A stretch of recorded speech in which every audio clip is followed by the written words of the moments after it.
अस्सलाम वालेकुम everyone, welcome back to my YouTube channel. आज की वीडियो में मैं आप लोगों के साथ शेयर करने वाली हूँ कि कैसे मैंने मार्च 2025 अटेम्प्ट में कॉस्टिंग का पेपर पास किया है। मैंने सिर्फ़ और सिर्फ 80 मार्क्स का पेपर अटेम्प्ट किया था और अल्हम्दुलिल्लाह मेरा पेपर पास हो गया है। तो मैं आप लोगों के साथ वो स्ट्रैटेजीज़ जो है डिस्कस करूँगी कि क्या मैंने इस पेपर में किया कि अल्हम्दुलिल्लाह ये पेपर मेरा पास हो गया।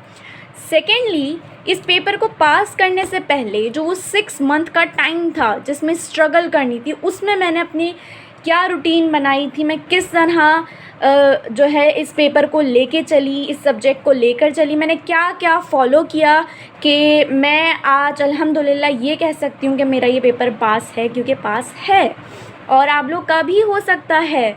अच्छा, कॉस्टिंग के पेपर में सबसे बड़ी मुश्किल क्या होती है हर किसी को कि एमएफए का ग्रुप बी का पेपर जब हम उठा लेते हैं तो रिज़ल्ट आने से पहले हम उसको पढ़ने लग जाते हैं। बट सब ये डाउट में होते हैं, पता नहीं कॉस्टिंग का पेपर पास होगा नहीं होगा, और अगर नहीं हुआ तो हमें एमएफए ड्रॉप करना पड़ जाएगा, हम एमएफए का पेपर नहीं दे सकते। तो बहुत ज़्यादा लोगों को कॉस्टिंग के पेपर को लेके बहुत ज़्यादा टेंशन होती है। तो कहीं ना कहीं एक टेंशन वाला फैक्ट था तो ज़रूर, लेकिन वही बात जो मैंने पिछली वीडियो में शेयर की थी कि एक यकीन, एक बिलीव, एक मैनिफेस्टेशन जो मैं कर रही थी अपने लिए, तो वो मैं कर ही रही थी। तो मेरा यही यकीन था कि मेरा पेपर पास है। मैंने एमएफए की बुक भी बाय कर ली, पोर्टल भी बाय कर लिया, एवरीथिंग। तो लेट्स गेट स्टार्टेड। तो सबसे पहले मैं आपसे पहले वाली स्ट्रेटजीज शेयर करती हूँ कि मैंने क्या क्या किया कि ये मेरा पेपर पास होने के मैं करीब पहुँची। तो देखें, सबसे पहली चीज़, स्टडी टैक्स आपने नहीं छोड़नी है। नहीं छोड़नी है मतलब नहीं छोड़नी है। अच्छा, स्टडी टैक्स लोग पूछते हैं हम बाय करें या क्या, ये क्यों बाय करें, आप खुद सोचें। जब आईकैप हमें इतनी ज़्यादा फैसिलिटी प्रोवाइड कर रहा है, सो हमें उसको यूटिलाइज़ करना चाहिए।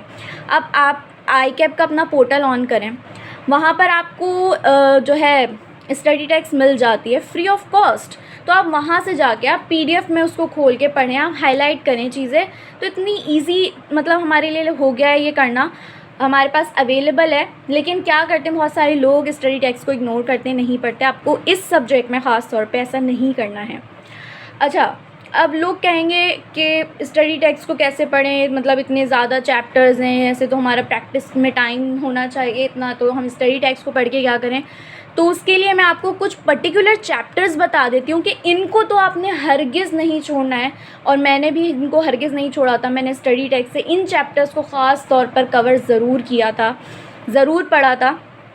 अच्छा, मैं इसमें एक चैप्टर लिखना भूल गई, मैं आपको बता दूँगी, दैट इज़ लेबर कॉस्टिंग। वो भी मैंने स्टडी टैक्स से पढ़ा था, लेकिन उसको पढ़ने का मेरा अभी फ़िलहाल कोई फ़ायदा नहीं है, बिकॉज़ उसका क्वेश्चन मुझसे छूट गया था टाइम की वजह से, तो मैंने उसको पढ़ा भी नहीं था। खैर, यहाँ बात करते हैं सीवीपी। ठीक है, मोस्ट इम्पॉर्टेंट चैप्टर है। आप इसको स्टडी टैक्स से पढ़ोगे, स्टडी टैक्स की एक एक कॉम्प्रिहेंसिव एग्जाम्पल, उसके अलावा जो भी अदर एग्जाम्पल्स हैं वो भी आपने साथ साथ समझ के करनी है। ठीक है, सिर्फ रीड नहीं करना होता, स्टडी टैक्स को समझना होता है। तो आपने वो समझ के, अपने लैपटॉप आप खोल के बैठे हैं, आप अपने एक पेन और एक अपना रजिस्टर लेकर बैठे हैं और आप सॉल्व करें।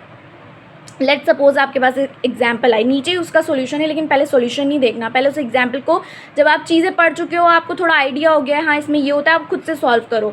अच्छा, खुद से सॉल्व कर लिया, उसके बाद उसकी आंसर चेक करो, अगर कुछ मिस्टेक है तो फिर उसको हाईलाइट करो, फिर जानो कि आपने ये गलत क्यों किया, फिर समझो उस चीज़ को।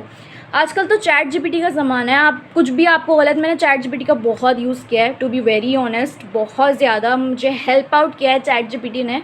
तो कोई भी मुझे डाउट होता था, क्योंकि अक्सर होता है टीचर्स के पास इतना टाइम अवेलेबल नहीं होता है कि वो स्टूडेंट्स की क्यूरीज़ को बहुत क्विकली रिजॉल्व कर पाएँ। तो ऐसे मोमेंट पे मुझे क्या करना चाहिए था, जो मेरे सीनियर्स से ज़ाहिर है वो अपने पेपर्स की प्रिपरेशन में बिज़ी थे, तो मैं क्या करती, और कोई ऐसा है नहीं हमारे मतलब मेरे ख़ानदान में या कहीं कि जो सीए की पढ़ाई कर रहा हो, तो मेरे पास एक ही ऑप्शन था, क्या तो मैं गूगल कर लूँ, जाके यूट्यूब से लेक्चर्स ले लूँ, और मैं जो है ना उस पर्टिकुलर चीज़ के चैट जीपीटी कर लूँ। अब क्योंकि गूगल पे हर चीज़ तो अवेलेबल होती नहीं है, यूट्यूब पे भी हर चीज़ नहीं होती है, बहुत जो है ना कम चीज़ें होती हैं जो आपको यूट्यूब पे मिल जाती है। तो चैट जीपीटी मेरे पास एक ऐसा ऑप्शन था जिससे मैं कुछ भी सर्च करवा सकती थी। तो मैं ये करती थी, अगर मुझे कोई चीज़ समझ नहीं आ रही, मैं उसकी पिक्चर लेती थी, चैट जीपीटी को सेंड करती थी और वो चीज़ समझ लेती थी चैट जीपीटी से, और वो बहुत अच्छे से गाइड करता था मुझे। ठीक है। अच्छा, डिसीजन मेकिंग, ये भी आपने ज़रूर पढ़ना है। इसलिए पढ़ना है क्योंकि इसमें जो भी चीज़ें हैं, डिसीजन मेकिंग और रेलेवेंट कॉस्टिंग को मैं थोड़ा कंबाइन करके कह रही हूँ, क्योंकि इसको आप पढ़ोगे ना तो आपको चीज़ें बहुत क्लियर हो जाएंगी, क्लियर कट हो जाएंगी, बिल्कुल आपको ना कोई प्रॉब्लम नहीं होगी। तीसरा, स्टैंडर्ड कॉस्टिंग।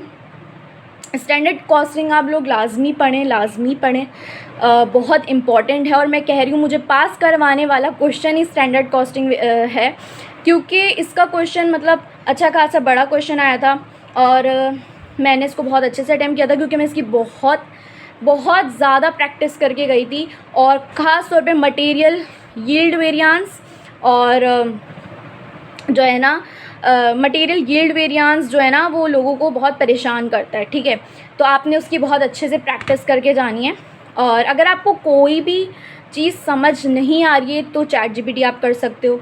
अगर आपको चैट जीपीटी में भी कोई चीज़ अगर ऐसा लग रहा है, डाउट है, समझ नहीं आ रहा है, तो आप यूट्यूब पे उस पर्टिकुलर चीज़ को, उस पर्टिकुलर कॉन्सेप्ट को डायरेक्टली सर्च कर सकते हो। क्योंकि लास्ट के डेज़ में वही बात कि आप लोग को क्यूरीज़ होती हैं, तो वो कैसे आप सॉल्व, मतलब उसको खुद से तो आप नहीं सोच सकते ना यार ये ऐसा क्यों हुआ।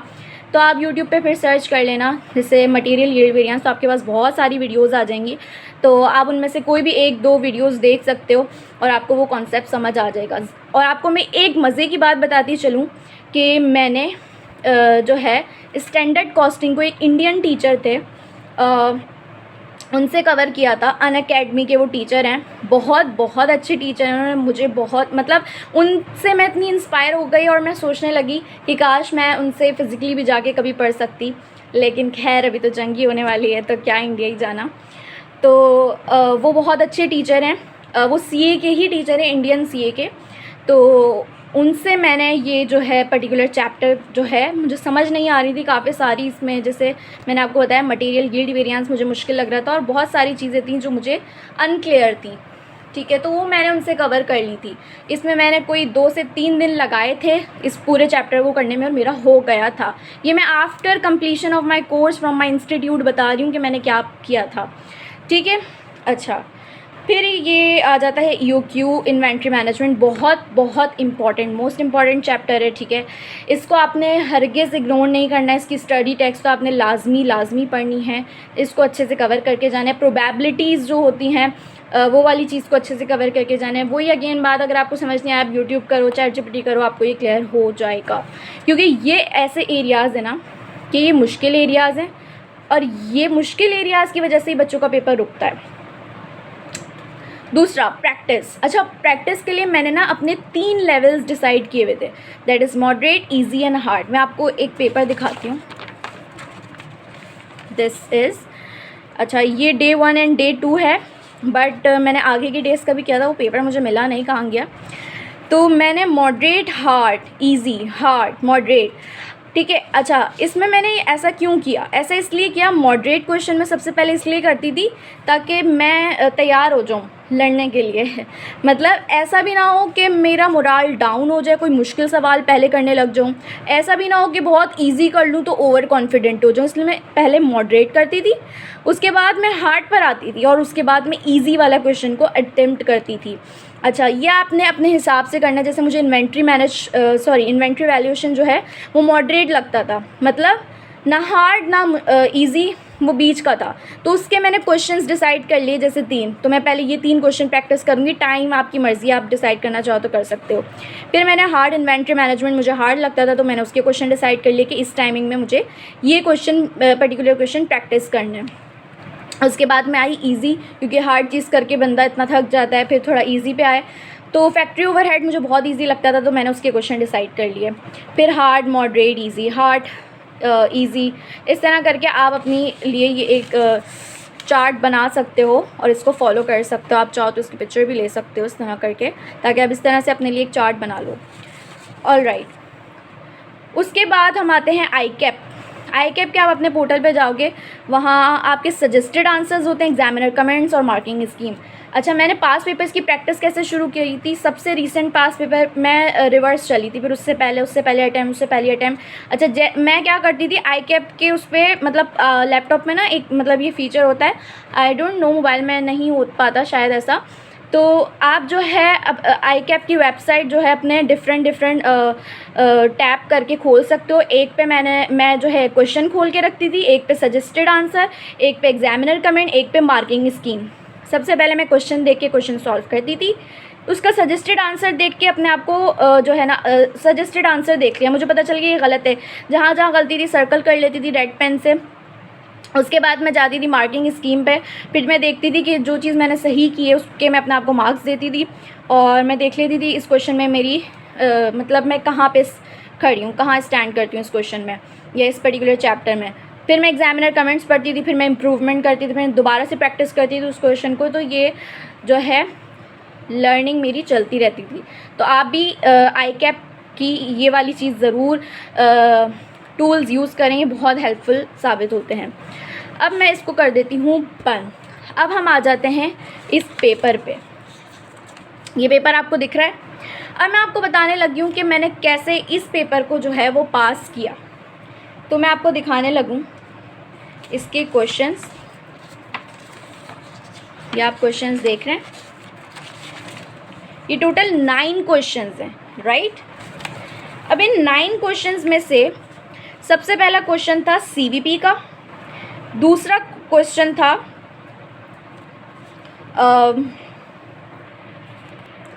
दूसरे क्वेश्चन में ईपीयू कैलकुलेट करनी थी, तीसरे क्वेश्चन में ईओक्यू निकालनी थी, चौथे क्वेश्चन में सेफ्टी स्टॉक निकालना था। अच्छा, ये पांचवा क्वेश्चन जो था इसमें इंसेंटिव प्लान निकालना था, ये पांचवा था, छठा था सॉरी, और ये सातवां क्वेश्चन है, और इसमें जो है ये रेलेवेंट और डिसीजन मेकिंग वाला है, रेलेवेंट कॉस्टिंग और डिसीजन मेकिंग वाला है। ये हमारा इन्वेंट्री वैल्यूएशन का क्वेश्चन है, एंड द लास्ट वन ये हमारा स्टैंडर्ड कॉस्टिंग का क्वेश्चन है।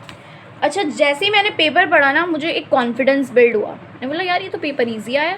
अच्छा, उस वक्त तो मतलब एकदम इंसान देखता है, जब करने लगता है वो असल पता तब चलता है। अच्छा, मैंने बोला यार ये सीवीपी है, ये मैं क्वेश्चन आई कैप के स्ट्रेट एक्स में इतने भरे हुए थे, मैं इसको इतना प्रैक्टिस करके गई थी कि मुझे यकीन था कि अगर ये 9 मार्क्स का भी क्वेश्चन है ना तो मैं 7 तो इसमें से ले ही सकती हूँ, कि अगर मतलब एक दो चीज़ों में मिस्टेक हो जाए। अच्छा, मैं आपको ऑनेस्टली बताती हूँ कि मैं यहाँ क्या गलती करके आई थी। मैं यहाँ सिर्फ इतनी गलती कर आई थी कि ये जो 5% ऑन सेल्स कमीशन है ना, इस कमीशन को मैंने फैक्ट्री ओवरहेड्स में रिकॉर्ड नहीं किया था। That was only my mistake, ठीक है। उसके अलावा जो भी चीज़ें इसमें मैं सारी मतलब मैंने सही परफॉर्म की थी, तो मैंने इसमें से 7 मार्क्स ले लिए होंगे। अच्छा, अपने दिमाग में अपने पेपर करते टाइम ये बात रखनी है कि अगर मैं ये पर्टिकुलर चीज़ कर रही हूँ तो मुझे इसमें से कितने मार्क्स मिल सकते हैं।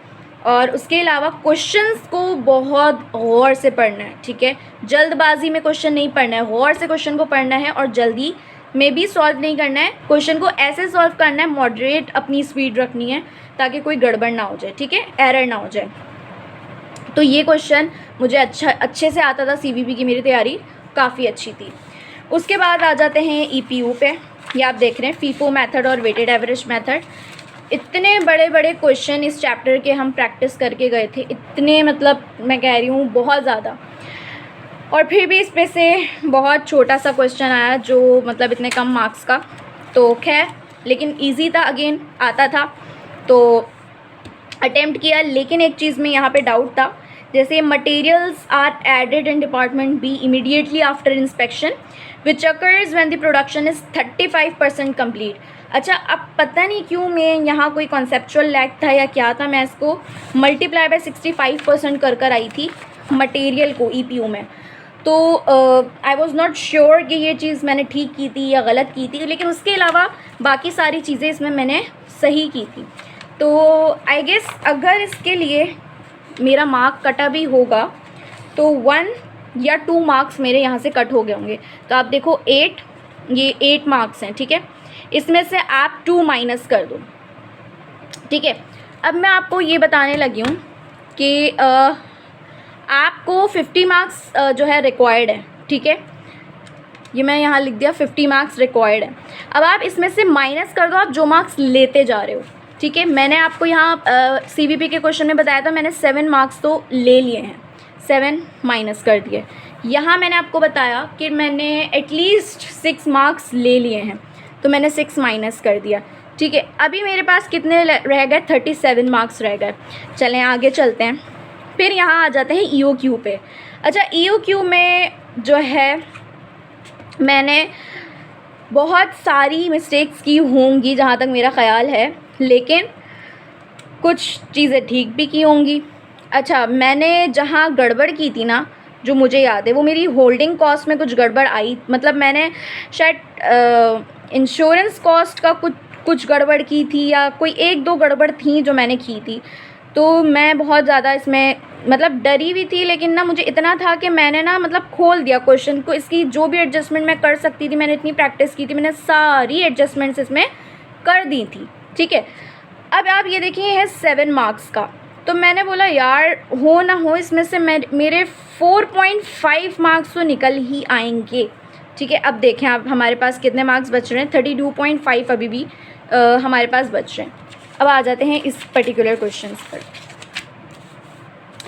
अच्छा, यहाँ सेफ्टी स्टॉक निकालना था। मैंने प्रोबेबिलिटी 1 डे की थी कि डिले होगा, 2 डे की थी, तो उस तरह करके जो कैलकुलेशन होती है पूरी की थी। लेकिन एक गड़बड़ मैं क्या कर आ गई थी कि अगर जो है probability of receiving order on time जो था, तो उसमें हमारा जो है सेफ्टी स्टॉक मेंटेन नहीं था, तो उसके लिए 2 बार वर्किंग करनी होती है, जो कि मैंने 1 बार वर्किंग की थी। और ये 9 मार्क्स का क्वेश्चन है, लेकिन इसमें भी अगेन मैंने वर्किंग्स खोल दी थी सारी।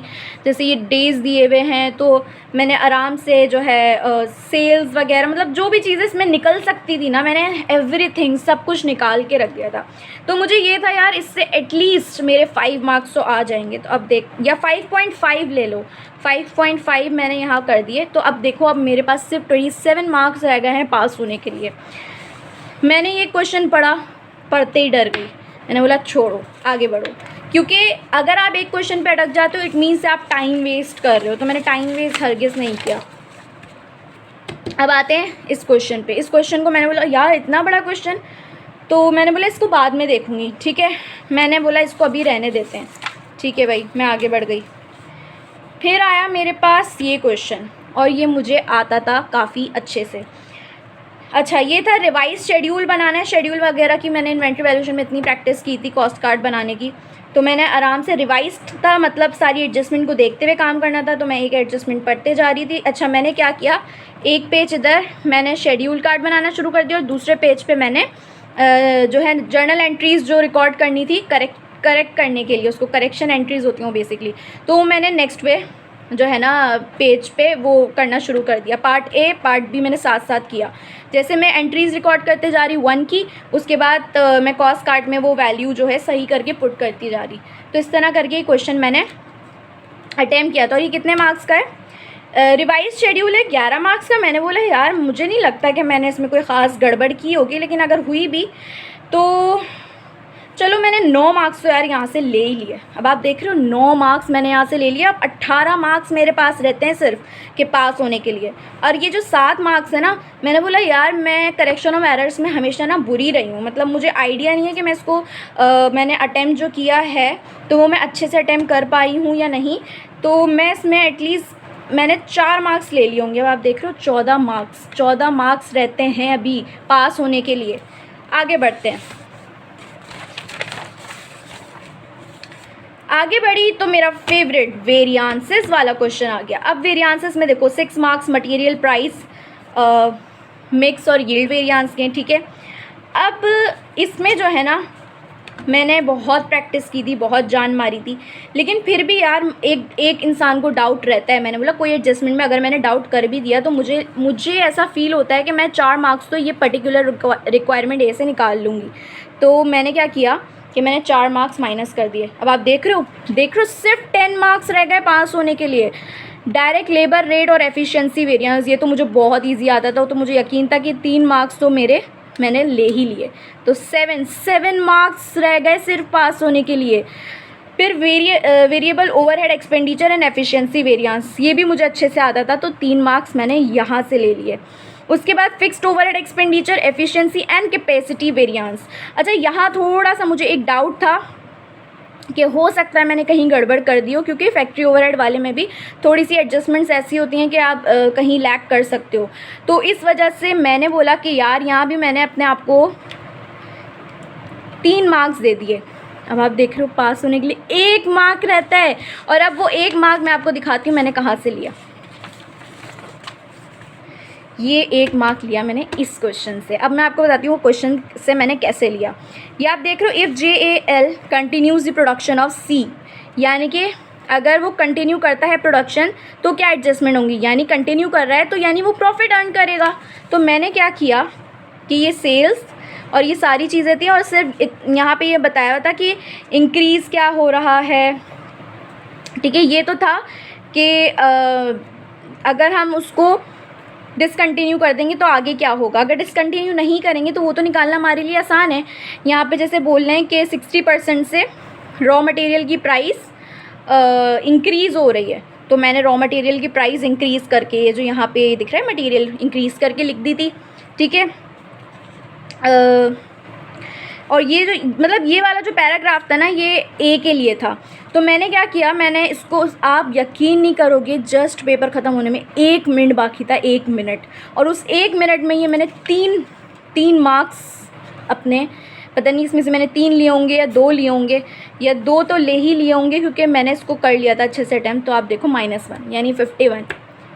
ये मेरी सिर्फ एक कह लें कैलकुलेशन थी। हो सकता है बहुत सारी चीज़ें मैंने सही की हों, जिसको मैंने अपने हिसाब से यहाँ गलत शो करा रही हूँ मैं कि मैंने मतलब इतने मार्क्स, लेकिन मैंने आपको मिनिमम मार्क्स दिए कि इतने तो मेरे लाजमी आएंगे। मैं मतलब हो सकता है उससे ज़्यादा ही मैंने मार्क्स ले लिए उन चीज़ों में। तो आपको ये स्ट्रैटेजी फॉलो करनी है, आपका पेपर पास हो जाएगा। तो अब जब भी आप पेपर अपना अटैम्प्ट करोगे ना, आप ये साथ साथ कैलकुलेशन करते रहना। 50 माइनस आपने इतने मार्क्स ले लिए इतने, इससे आपका कॉन्फिडेंस बूस्ट होगा, आपको एनर्जी मिलेगी आगे बढ़ने की, और पेपर में पैनिक हरगिज़ नहीं होना है। अब मैं आपको बताऊँ, इसमें ये जो क्वेश्चन था मैं आपको दिखा रही थी, कहाँ गया, ये रहा, इसका पूरा बी पार्ट 12 मार्क्स मैंने यहाँ छोड़े। Can you believe it, 8 marks मैंने यहाँ छोड़े, पूरा 20 मार्क्स का पेपर छोड़ के आई हूँ पूरा, बट अल्हम्दुलिल्लाह पास हो गया। तो पास करना आपको आना चाहिए, पासिंग मार्क्स निकालने आपको आने चाहिए, आपका भी पेपर पास हो जाएगा। So thank you for watching my video. अल्लाह हाफिज़। और नेक्स्ट वीडियो में आप लोग कमेंट में बताइएगा मैं कौन से पेपर के बारे में डिस्कस करूँ कि मैंने वो पेपर अपना कैसे पास किया है। Bye bye.